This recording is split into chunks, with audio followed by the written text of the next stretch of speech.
I am suing my university because they have violated my rights to free speech.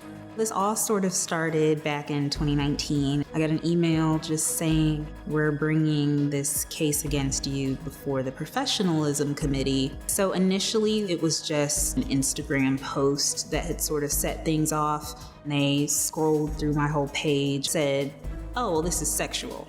They give me a warning. Not even a year later, got another email. Same stuff. They just sent me pictures, didn't tell me what I did wrong. I asked them, okay, well, why can't I say these things? No response. And then they said they wanted to dismiss me from the program. I had to go through a whole appeal to our dean. I don't know if she necessarily agreed with me, but she allowed me to stay and said, hey, just try to keep your social media as private as possible. I'm not doing these things on the clock while at work. Once I'm off the clock in my home, leave me alone.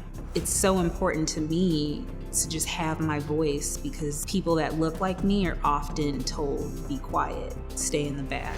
I wanted to move forward and sue them so they know not to mess with me and don't do this again to anyone else.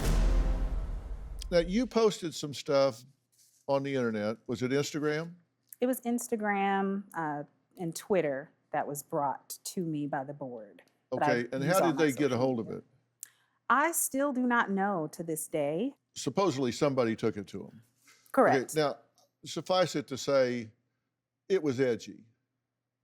In some people's opinion, yes. Well, yeah, it was lyrics, right? Yeah, some of what I posted to Twitter were song lyrics, and then to my Instagram, it's mostly photos, and I believe they did not like the way I was dressed, but no specifics were really given to me.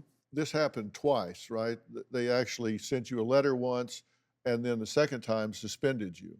Right, so to back up, I matriculated into the program in the fall of 2019. Right. And then all of a sudden, one week, I get a letter saying that I have to have a board meeting due to my unprofessional social media. But no specifics were given as to what they found to be unprofessional. And everything was just very vague. So they did that and then let me go with a warning in 2019. So I'm thinking, okay, everything's okay, moving forward. We come back for our second year. And once again, I get an email saying we have to have a professionalism committee meeting because reports were made against me due to my social media. And this time they voted to expel me from the program.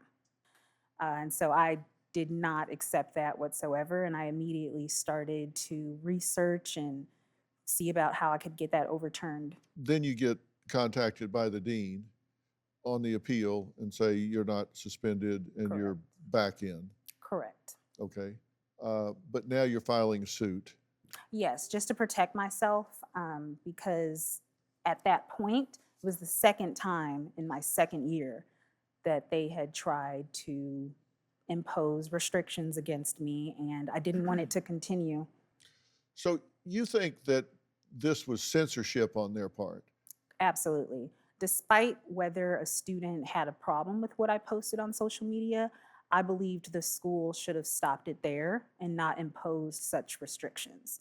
If a student wanders onto my personal social media, they have the right to click off. It was not presented to them. So your position is professionals can be professional and conduct themselves one way in one environment, and then when they're on their own, they can go do whatever they want to do. To a certain extent, I do believe we should still operate within the confines of the law and uphold professional standards as long as it is not invasive. Do you have a story or a question for me? Click the link in the description and tell me what in the world is going on.